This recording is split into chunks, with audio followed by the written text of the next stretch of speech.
And really excited to have everybody joining us. Thanks so much. We're going to record this for folks who couldn't make it. And yeah, this is our final stretch. And we're going to talk a little bit today about how we win this thing and everything we're giving to it. And we would love to hear from you all too, who are on this call. If you haven't yet, feel free to introduce yourself in the chat with your name, where you're calling from, and also what's keeping you sane in the final week. And I see some people here are already getting ready to go canvas in different parts of the country. So thank you to everybody who's heading out to go to Detroit, or who's going to all the other places that we're in: Milwaukee, Michigan, Arizona, Pennsylvania, Nevada. Just thank you to everybody. And so we wanted to kind of have one more call. We had a great call last week, and we thought, you know what? Let's give people one more thing, just one more final push in this final home stretch. So we're going to be having an amazing list of speakers who are going to be sharing more. Some folks from Seed the Vote are going to share about what we've accomplished so far with all of your help. And in order to kind of kick us off in the right direction, we are going to invite Josh Healy. We're very excited to welcome him. He's a writer, performer, filmmaker, and also a creative activist. Josh Healy, who's going to kick us off. And Josh is the co-founder and co-executive producer of Offsides Productions. And he has created a digital series and comedic campaigns with many, many famous comedians and people, and has just reached over 25 million viewers and amplified social movements across the United States. And he's also a regular performer on NPR's Snap Judgment, and currently co-hosts the Palestinian Jewish podcast Friday Night Semites. So want to give a big round of applause and thanks so much, Josh, for being here to kind of like get us in the mood for, what we're gonna do in this next week. So let me pass it over to Josh. All right. Am I unmuted? We good? All right. It's 2024. I finally learned how to use Zoom this week, so I'm glad y'all are with me. I have a brief story that I would like to share with you all in this final week. See if you can go back in time with me. I turn off the TV and take a bite of my pepperoni pizza bagel.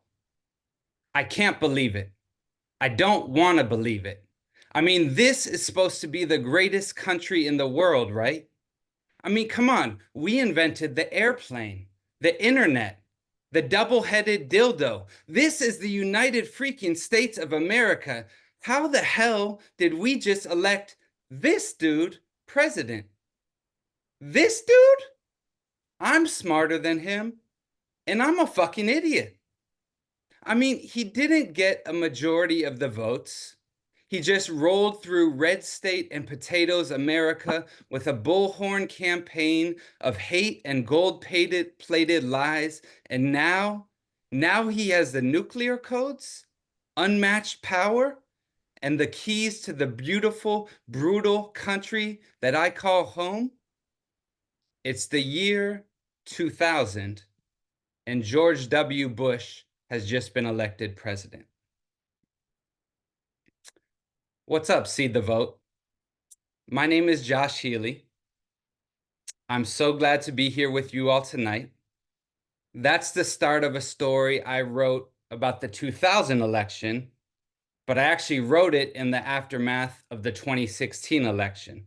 I'm not going to get into the whole thing, but that was, as we know, when a certain sociopathic billionaire somehow became president, and he's trying again, but I know everyone here on this call is not going to let that happen. And I now live in California. I'm in the Bay Area as well. And here in California, we know this is where the Electoral College treats me kind of like my 2-year-old nephew does, which is he pretends like what I say matters, but he's going to do whatever the fuck he wants anyway. But I will say this weekend, we had visiting in town my wife's family from Nevada, including my wife's grandma, who's an interesting woman. She's an 85-year-old working class, pro-choice Catholic Democrat. and she is going for Kamala. Me and her love to talk politics and drink lots of wine together.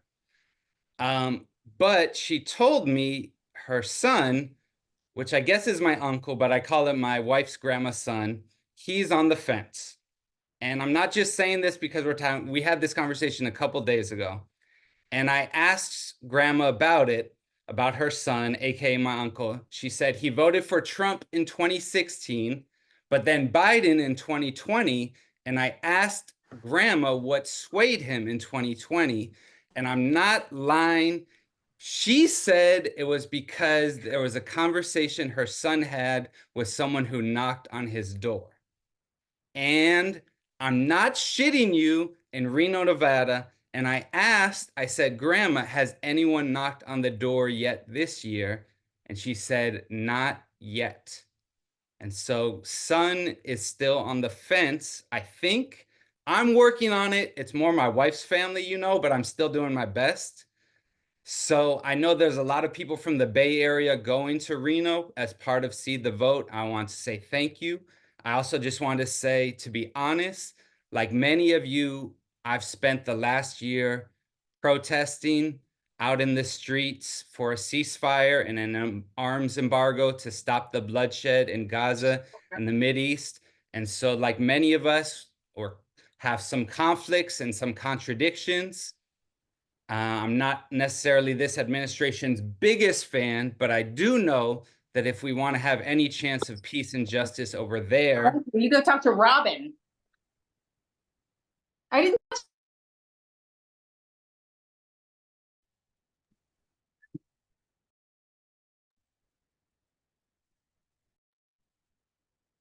I think I'm done. I think they You're cut my good, mic. Josh. Thank you. No, I sorry. appreciate y'all. I'm out. Let's All see right, the vote. folks, let's give it up. Let's see the vote. Give it up for Josh Healy, everybody. Homegrown.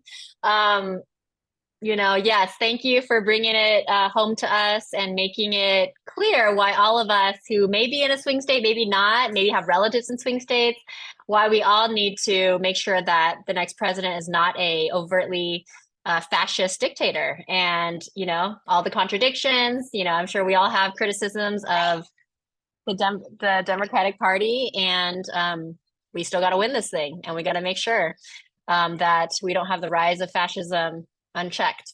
So thank you, Josh. Also, I need to just apologize if I get interrupted. My 3-year-old child is watching TV behind me, and elections wait for no one, especially a 3-year-old. So yeah, you can keep watching TV. Go ahead. You can watch as many as you want tonight. So yeah, I know many of us are like this, juggling parenting responsibilities. Maybe you're watching, grandparenting responsibilities, work.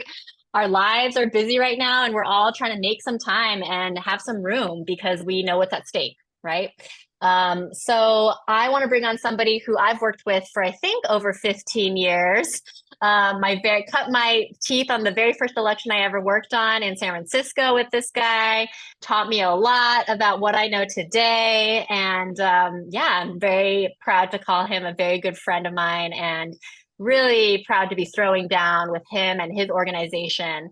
I want to introduce Mario Yedidia, who is the Unite Here National Elections Director. And he is, juggling, running around between many, many different swing states. They have a huge national operation, and we are lucky enough to be partnered with Unite Here in Pennsylvania, in Nevada, and also in Arizona. So let me open it up for Mario, who's just going to give us a little bit of taste on the ground of what it's like over there and what's happening on the ground with the local hotel workers and restaurant workers. Thanks, Mario. Thanks, Emily. And thanks, Josh. And good evening to everybody on this Zoom. It's so fantastic to see all these human beings and these little box faces. So I wanted to share 3 things. What it's looking like on the ground, and what the vibes are, what the stakes are, why I know we can win, and why we need you in Reno for the final 7 days. Okay. So yeah, look, the hospitality worker union, Unite Here, we're knocking on 3.9 million doors in Nevada, Arizona, Pennsylvania, Ohio, North Carolina, and in some House races in New York and California. All of us are on this Zoom together because the 83 of us know that the balance of power in the Senate and in the House and the outcome of the presidency is far from certain, right? We also all know, I think, and I'm here to affirm, that the outcome is within the margin of effort, okay? I think probably there's many of us on this Zoom who are poll watchers and who think about margin of error concepts. Let's throw that out. The only poll that matters now is talking to people like Josh's wife's grandma's son, right? It's about persuading and mobilizing now, right? Like it's not about looking at those polls, it's about winning.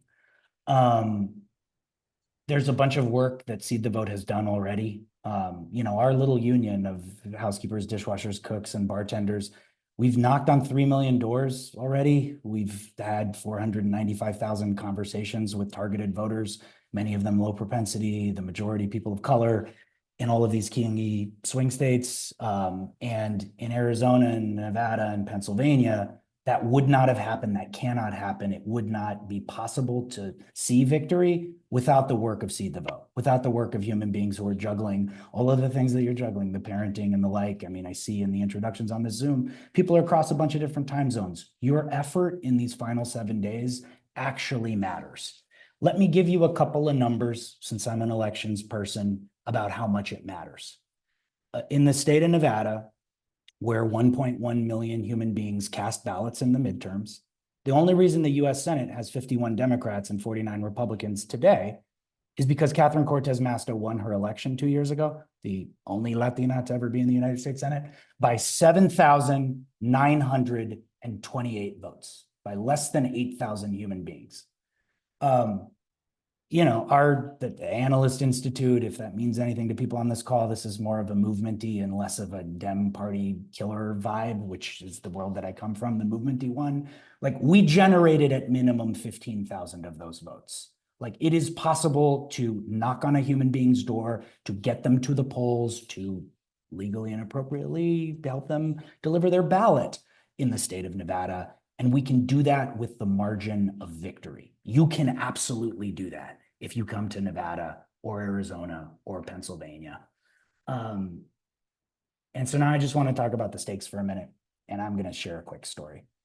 On the Black Friday 2020, after we beat Trump in Pennsylvania and Nevada and Arizona, and we knocked on 1 million doors in Florida, and we fucking tried, excuse me, many of us flew to Atlanta, Georgia to try to take back the Senate, right?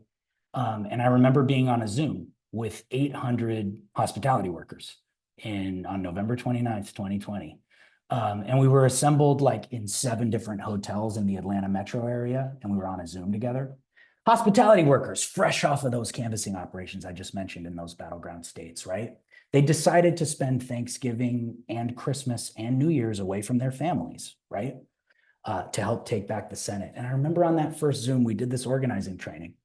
And the core of having a successful conversation with someone, whatever you're trying to get them to do, to come to the meeting, to sign the union card, to vote for Kamala, right, is sharing your personal story, to be vulnerable about something in your life that's important to you, something that you had to confront, that moved you to action, right? Something that gets to the core of why you fight. And I will never forget Isaiah Mark, a Haitian American leader who's going to lead our union one day in Orlando, saying, "My name is Isaiah. I'm a cook. And when I got COVID, the first thing I lost was my sense of smell." And when he finished his story, which ended with him explaining that after the end of that terrible first bout with the virus, he was on like round 2 by that point. This was November of 2020. And he'd taken the risk of contracting it a 3rd time by coming to Atlanta because the future he wanted for his wife and for his 2 daughters depended on defeating Trump and also a Democratic Senate. When he finished that, member after member of my union took turns sharing their story. Cooks from airline catering kitchens, porters from casinos. Each story that day involved death. It involved the death of a family member or an immediate family member or someone who they worked with. And the pain of all those stories was really compounded by the fact that no one could do their death rituals. You couldn't do funerals in 2020, right? Because of the virus. And each of those stories, though, it ended with an affirmation made all the more real by the fact that everyone had sacrificed so much to come to Atlanta to win, by the fact that we could win, that we were gonna elect Warnock and Ossoff. And we did that. So many of us did that together, and we can beat Kamala. That's what we need you to do in Reno and in Arizona and in Pennsylvania. I'm not going to sugarcoat it. This is my 5th election in Nevada. I'll just speak to that and then I'll let you go. This is hard. There's no two ways about it. You're going to knock on doors of people who like Josh's wife's grandma's son, like former Trump people. This is true in the working class very broadly. We have to fight and struggle with people, but we can win. We can do it together, and we need you to come. So big shout outs to Seed the Vote, and please, we're here to recruit you. Come join us. All right, thanks. Thank you, Mario, for leading Unite Here's entire national operation. I mean, this guy's birthday is basically election day, so we got to give Mario a good birthday present this year. Let's do the work. Let's get out there. The hotel workers and the hospitality workers, they're leading the way. They're taking, big risks and really out there every day pounding the pavement. We're right there next to them, and that's how we win. So thanks so much, Mario, for sharing with us. And for folks who want to knock with Unite Here's operation, they're running a very, very good program in Pennsylvania, in Arizona, and also in Reno. So if anybody has knocked with Unite Here and would like to personally talk about their experience in the chat, please tell us more. We always get volunteers who say that is one of the best door knocking experiences that they've done.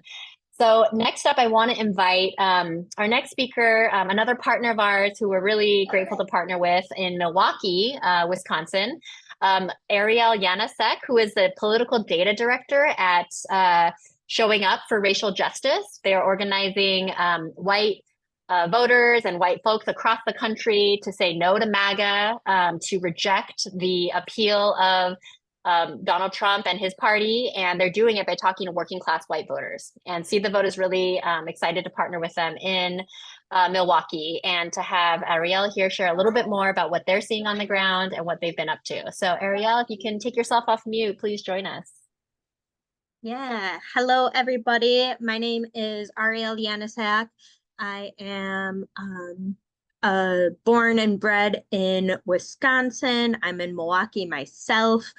And Serge has been doing work in Congressional District 3 out in the western side of the state for Rebecca Cook and Allison Page in Assembly District 30, because there are so many opportunities this year because we have new maps in the state. So we are working down ballot. And if you could please go to the next slide. We are working in the suburbs of Milwaukee with Seed the Vote, which is Assembly District 61, where we have a chance to flip a seat to Lou Ann Bird.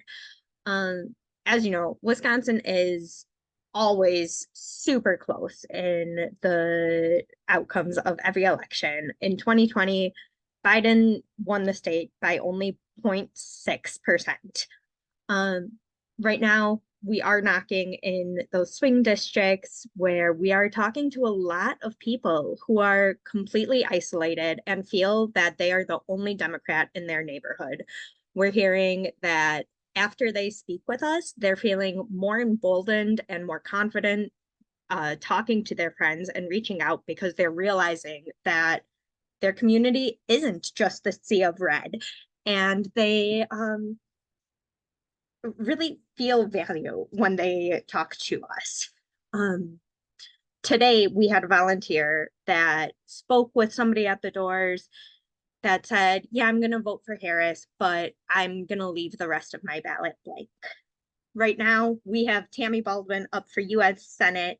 So the volunteers spoke with them a little bit about why it's important to vote for every position that's on the ballot.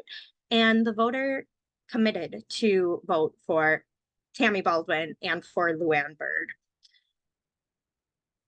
Listen, I am the data person at Surge. I'm most comfortable sitting behind the computer, right? But I got out on the doors a couple weeks ago, and I had really lovely experience and had one door that has stuck with me.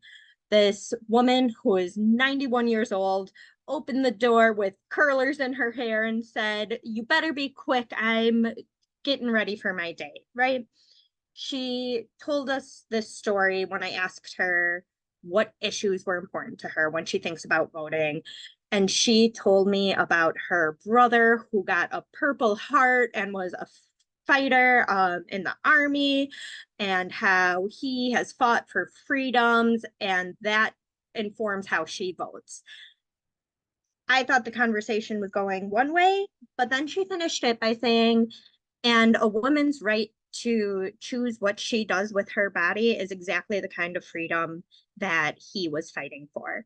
And reproductive rights are definitely one of the most important things to the people we're talking to. We hear reproductive rights, we hear the economy, and we hear keeping democracy safe. So if you could please go to the next slide. I've got a couple numbers to share with everybody about the work that we're doing. Surge across the board right now is doing a massive phone operation calling into multiple different states. In Wisconsin alone, we've made 332,000 dials. You can see the numbers broken down a little bit more here. But with the help from volunteers from Seed the Vote, we've knocked almost 16,000 doors across the state of Wisconsin and talked to 3,250 people, which is amazing. If you are looking at this little graph on here, on that left-hand side, the blue are the people who initially tell us that they are undecided on the down ballot candidate. And on the next side, the hot pink are the people who commit to vote. So every one of these conversations really is moving a wide vast of people and really encouraging them to make their voices heard, right? I mentioned Wisconsin, swing state, obviously, right? That margin in 2020, if we averaged it across the state, that really breaks down to just 3 votes per voting board. So every one of these conversations really does matter. And Surge is so appreciative of the volunteers, and we're so happy to be partnering with Seed the Vote because we really cannot do this work without the people on the doors. So I want to say thank you to everybody who has come out to knock doors. And if you are coming to my home state, Wisconsin, I am super excited to welcome you. And the millions of people that are here need and deserve change, and they are ready to open their doors and talk to you. Thank you so much, Ariel. Thanks so much for all the work Surge is doing to support our volunteers on the doors in Wisconsin. For anybody who's knocked in Wisconsin or with Surge in the past or has been on a phone bank with Surge, please let us know how your experience was in the chat. Show them some love. They are running a huge operation and talking to millions and millions. Okay, go ahead, baby. Sorry. They're talking to millions and millions of white working class voters. And that is how we beat back MAGA. That is how we take back, our democracy, and they're doing the hard work. So have so much appreciation for Surge as one of our closest movement partners. I want to pass it off to a very exciting update because we have our field manager, Nana, who is on this call with us. Some of you probably know Nana if you've been knocking in Philadelphia or if you just started in Chester County, the suburbs. Nana just in a week's time, like not even that, a couple days time, basically got a whole new operation in Chester County going 1 hour away from Philadelphia because we found out from our partners that people were not knocking there, that voters there had not been talked to. And so Nana led a heroic effort to get a new field operation set up, move field staff, get volunteers who are comfortable knocking in, white suburbs to pivot and go knock in those places. Because if we can win places like Chester County, we can win Pennsylvania. So please show some love for Nana in the chat. Nana's going to give us a field update about what we're seeing on the ground across all of our states and tell us, how are we doing? How's it looking out there? Okay, Nana, passing it over to you. Awesome. Thank you so much, Emily. And thank you everybody for being here. Again, I'm Nana. I use they or she pronouns, field manager at Seed the Vote.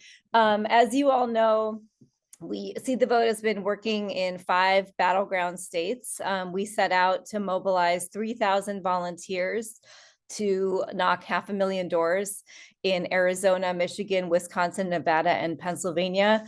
And I'm so excited to let you know that we are just blowing those goals out of the water with all of you. So tonight is, like literally a week from right now, this moment, polls will be closed on the East Coast. In 1 week at this time, we will be watching returns. And so, I want to give you just like a little snapshot of where things are. Today, early voting closed in Pennsylvania. It was the last day to early vote. I'm here on the ground in PA. Seed the Vote has been knocking doors for months though. We have already knocked more than 300,000 doors in the 5 states we're working in. This past weekend alone, we knocked nearly 70,000 doors just in 2 or 3 days across our 5 states. We've knocked over 100,000 doors in Pennsylvania, about 110,000. And for context, the margin of victory in 2016, when Trump won Pennsylvania, was 44,000 votes. In 2020, when Biden won Pennsylvania, was 88,000 votes. So we've already knocked more doors than the margin of victory in Pennsylvania in both 2016 and 2020. We've knocked like 2.5 times that margin of victory from 2016. In Reno, we've knocked about 90,000 doors, Arizona 60,000, Wisconsin 30,000, Michigan 16,000. In Michigan, we're deep canvassing in a very purple area. You're still hearing from folks on here that, a week before the election, we're still finding voters who are undecided. They're undecided for multiple reasons. Some people are undecided if they're even going to vote. And so a big part of what we're doing is, what's called mobi-suasion, or like this conversation about like persuading people to actually mobilize and turn out to vote. A lot of folks feel, for very good reason, like the 2 major political parties don't really do anything to address their community's needs. A lot of folks are suffering right now, and many people are suffering under these structures of white supremacy and capitalism. And the right wing has done a really good job of trying to convince people that their suffering is because of somebody else over there, right? So the narratives we're hearing, blaming some communities for other communities' problems and things like that are very present on the doors. And it's on the doors where we can really make a difference.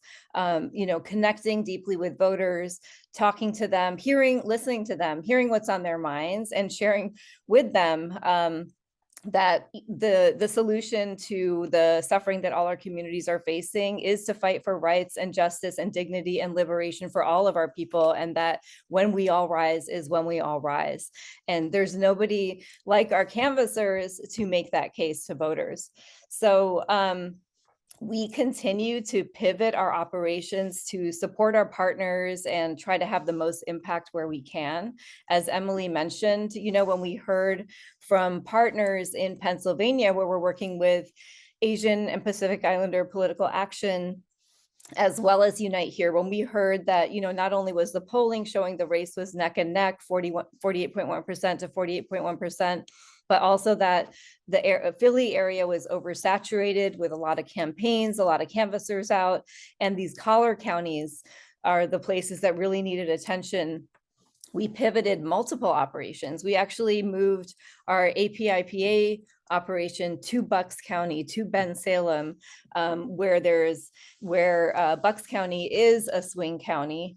We're hearing from our canvassers on the doors there that it still feels 50-50 out there, very much a week out from the election. There's also a key Pennsylvania House race that we're working on out there with our partner. In Chester County, as Emily mentioned, that's a deeply purple county. Chester County is the only collar county of Philadelphia that in the last 6 presidential elections, 3 times has gone for the Republican candidate and 3 times for the Democratic candidate. So we've had canvassers on the doors there. We launched that operation on Friday. We've already had more than 250 shifts in Chester County since Friday. And we're hearing from folks in Chester County on the doors that they feel like those are some of the most effective doors they have knocked. The voters there are not slamming the doors in their faces because nobody has been to their doors yet. It's actually really critical that we're out there continuing to do this work in these last 7 days before polls close. And so I want to thank you all for the work you're doing. This election is still very much a toss-up everywhere we're working. I know we're all glued to the polls and watching what's going on. And it really is a toss-up. And as we heard earlier, you know, the margin of victory is going to be directly related to our margin of effort. How much work we put in is what we will get out in these last 7 days. And I know none of us want to think a week from tonight on election night when we're looking at the results that we could have done more. So my ask to you is to really think about who haven't you asked yet to come knock doors in some of these swing counties, these swing districts.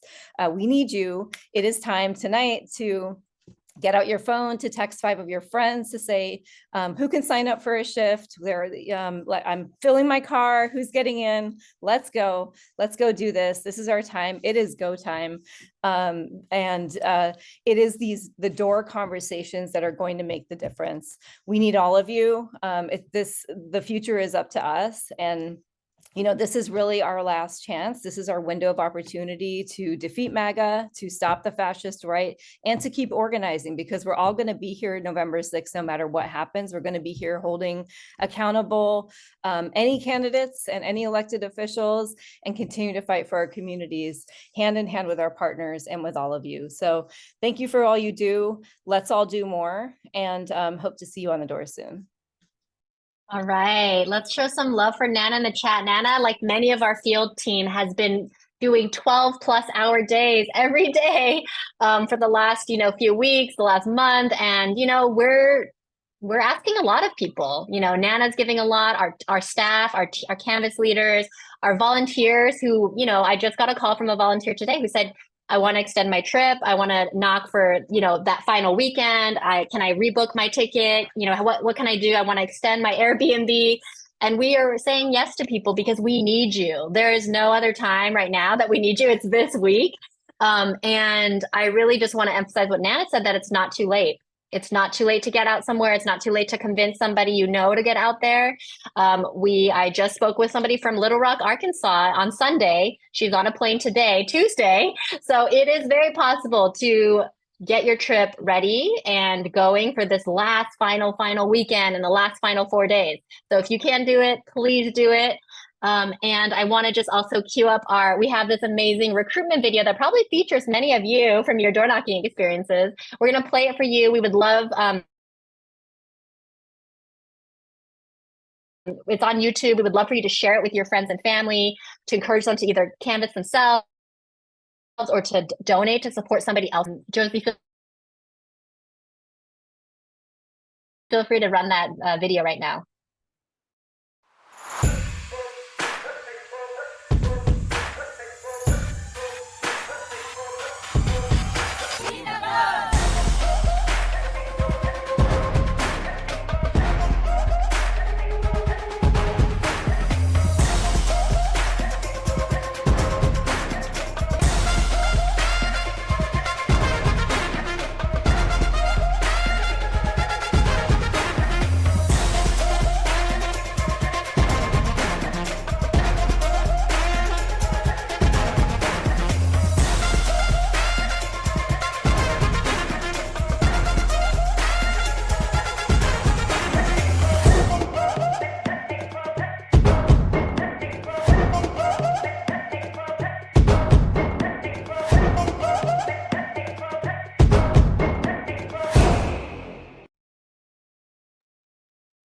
All right. Thank you to all of our amazing volunteers who were featured in that video, knocking on the doors this year so far. There's many more to come. I also just want to share that, we have our original goal this year was to send 2,000 canvassers to go knock. When Kamala Harris became the nominee, we upped that number to 3,000 because we saw a huge surge of volunteer interest. We've just blown past 4,300 canvassers, just canvassers, people who want to go door knock in swing states this week. And we think we're going to get to 5,000 canvassers total who are going to be going to a swing state in one of the 5 places we are with our partners. And we're blown away by that. Like, I'm blown away by that because that was beyond our expectations. It's showing us how much people are willing to put out right now in this final stretch. And it's been really inspiring. Hi, you want to say hi to everybody? Okay, come here. Sorry for those of you who missed it. I'm with my 3-year-old and trying to do some parenting, but also working at the same time. You want to say hi, Kyla? Hi. Hi. Yeah, and we've been talking about, my trip. I'm getting ready to go to Arizona this Friday, and have been. No, I don't think you should drink that. Why don't you drink your water, okay? Do you want to finish your TV? To have diarrhea. I know, poor baby. Okay, can you go sit down and watch your show? Okay. All right, sorry everybody. Winded to my parenting life right now. I'm heading to Arizona this Friday. And I've been thinking about what am I going to say on the doors when I talk to voters? Like, what is going to be my personal story about why I'm doing this? And obviously, like, I have a very obvious reason sitting on my lap, just a minute ago, but also I'm thinking about what it took for him to come to be. And like, me and my husband had a really hard journey with fertility.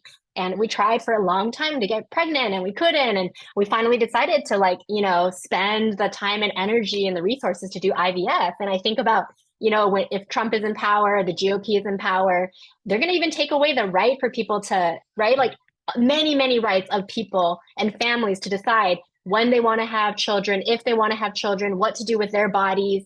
And that's like very frightening to me, that the thought that, something which I really took for granted, that like, yes, this is my right, this is what I can do to create a family for myself, that could be taken away from many, many, many people across the country. And I think about that and I just think about what would that be like to live in a society like that, where that basic right is taken away from so many people. And so I think we all know the stakes. It's not a normal election. This is not a normal campaign.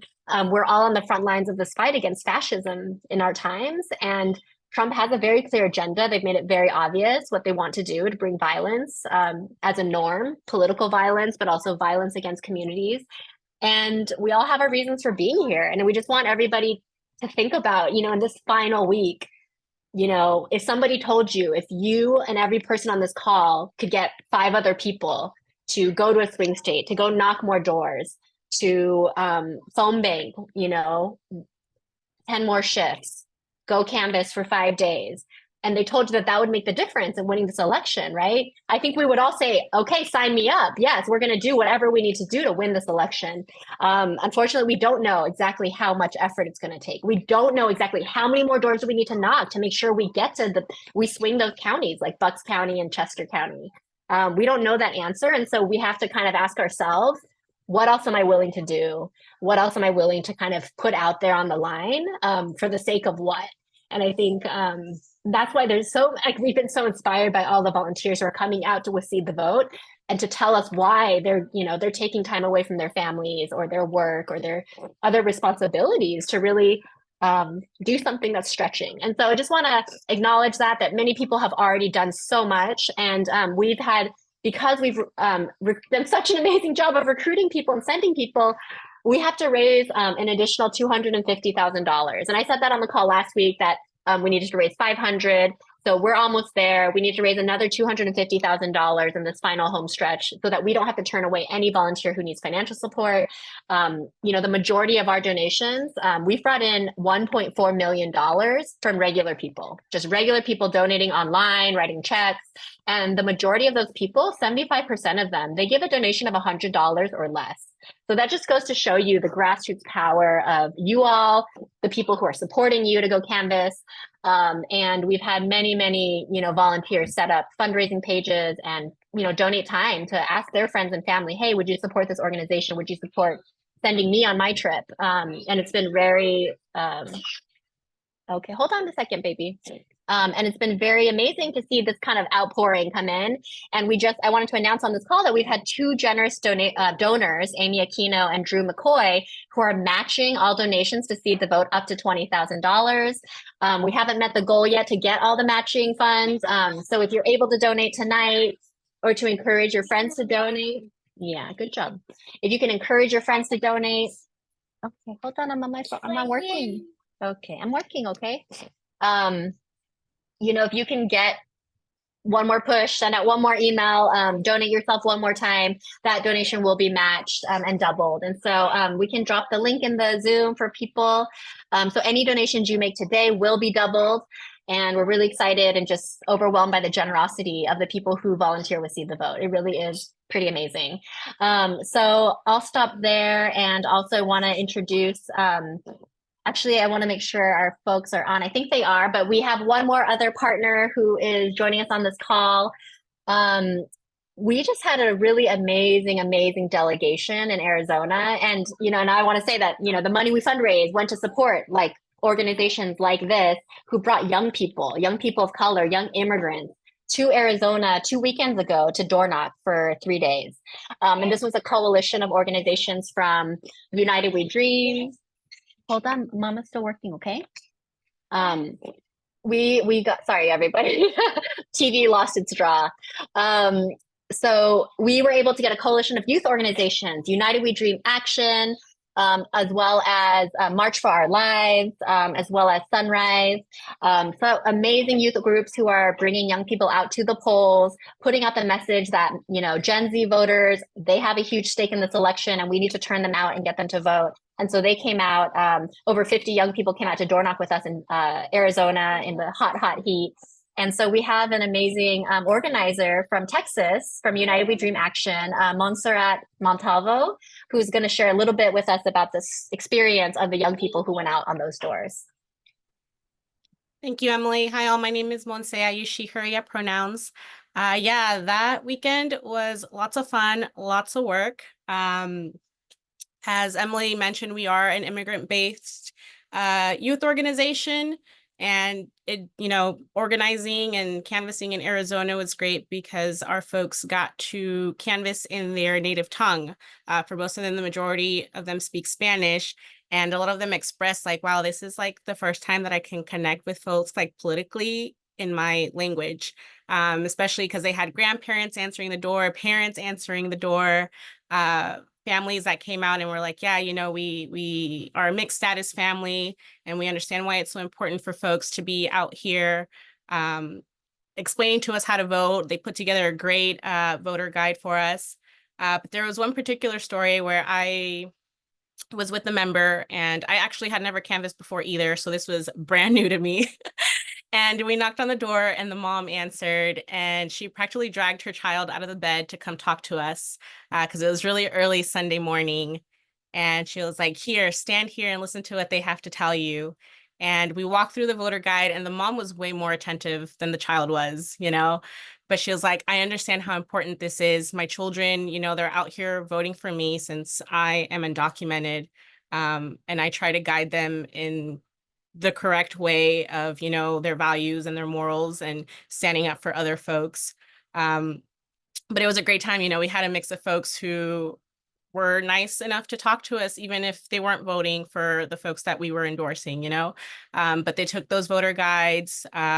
We were also talking about a specific proposition to protect women's healthcare rights, you know, and they ask questions because it's always like, oh, abortion. And we're like, no, it's more than abortion. So it was great having those talking points with folks. I know when we headed back, my members from Texas, it was their first time canvassing too. But they were able to connect with other youth, like from March of Our Lives, from what was the other one?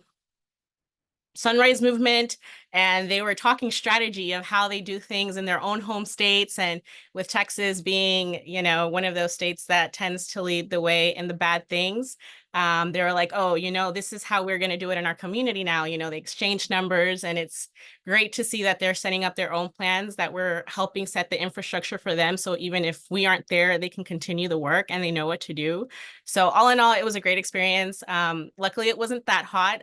We got a nice 70 degrees weather, but we were ready with the ice packs and everything, so nobody would pass out. But Arizona treated us well, and I'm excited to see what the elections show based off of all the doors that we got to knock that weekend. And thank you for having me. Thanks so much, Monse. Thank you so much to United We Dream Action and for all the young people you're inspiring and getting out there. And that's how we're going to win. Like, that is literally how we're going to win. So if it wasn't clear to you before, it's very important. And yeah, just we need everybody still.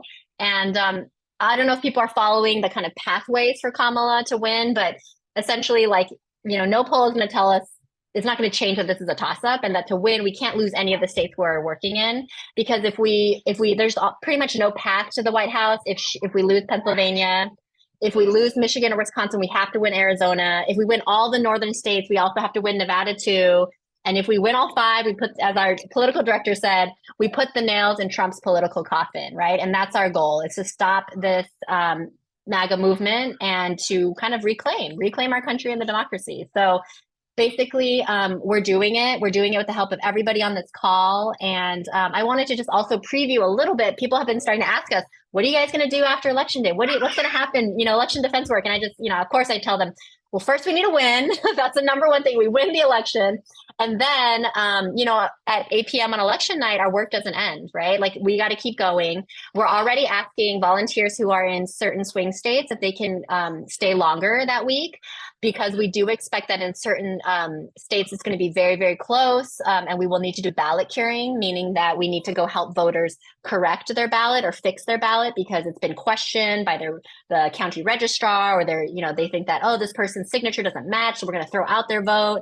Unless the voter signs an affidavit and says, yes, this is my signature, this is my ballot, please count it. So we are already doing, we're planning for operations in Nevada, Arizona, potentially Pennsylvania for ballot curing. And we're going to see kind of how close, you know, it is for different races.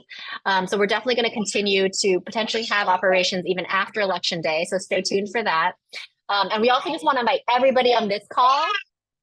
We're going to invite everybody on this call who would like to join us. Hold on, let me finish, okay?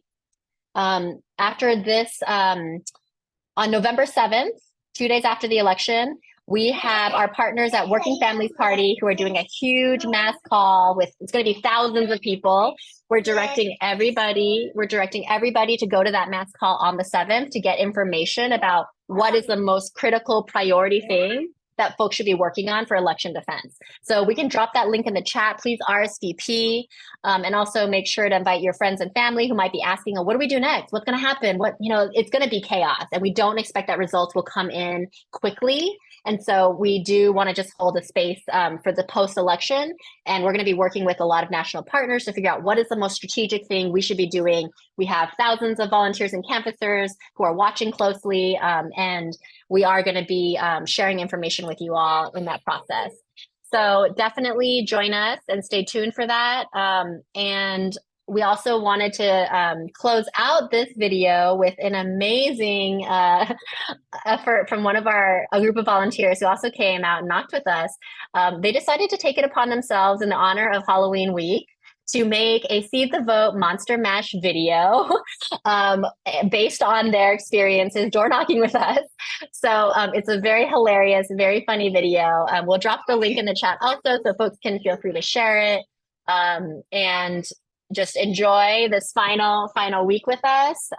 And yeah, reach out if you have questions. We're here. Our team is working overtime to answer everybody's questions and emails and text messages and get you on the ground where you need to be. So let's win big. Somebody said today on Facebook, Seed the Vote leaves no votes on the table. We're going to take it all, right? And we're going to win these elections with the help of you all. And we're going to do it together, unified, and showing our collective power. So Thank you, everybody. And let's watch our Monster Mash Seed the Vote video. And this is, I'm sorry, huge credit to Talia and Eli, Talia Cooper and Eli Conley, who made this video. Thank you. I was lying in bed late one night when my dreams revealed an eerie sight. Trump was president again, stirring up hate, but then I awoke, and it's not too late. I did the knock I did the election knock. on every block. Knock. I did the knock, It will surely unlock a victory walk. for our democracy. So I joined on in with Seed the Vote. They said it's not too late, there still is hope. Say no to fascism and join the trend. Organize your family and friends. I do the knock Do the election knock on every block. on every swing state block. Let's do the knock, It will surely unlock a victory walk. for our democ. Canvassing can be fun in Nevada and Wisconsin, Pennsylvania, Arizona, and even Michigan. If you don't have time to go for a week, just a couple of days is all you need. If you don't have money for a hotel or a flight, they've got you covered day and night. Let's do the knock Do the election knock on every block. on every swing state block. And do the knock, It will surely unlock a victory walk. for our democracy. We know the Democrats aren't a perfect group, but we can fight to make them better. Impact what they do. I don't have to tell you what's at stake. Climate, abortion, and minimum wage. Do the knock Do the election knock on every block. on every swing state block. And do the knock, It will surely unlock a victory walk. for our democ. If you never canvass, they'll train you. If you can't get there, you can phone bank too. If you don't have time, but you've got some dough, you can still donate to Seed the Vote. Let's do the knock Do the election knock on every block. on every swing state block. Let's do the knock, It will surely unlock a victory walk. for our democracy. Can I get some chips with my democ? Let's do it.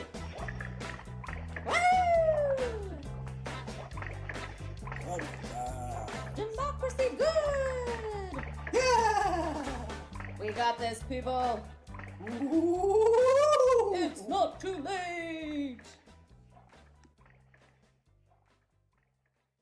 All right. Thanks, everybody, for joining us tonight. We appreciate all of you. We will send out the links that we mentioned on this call today, so you can feel free to forward it to your friends and family. And yeah, we're going to close it out. So thanks, everybody. Andrea, if you're the host, feel free to close the Zoom, but see you out there on the doors.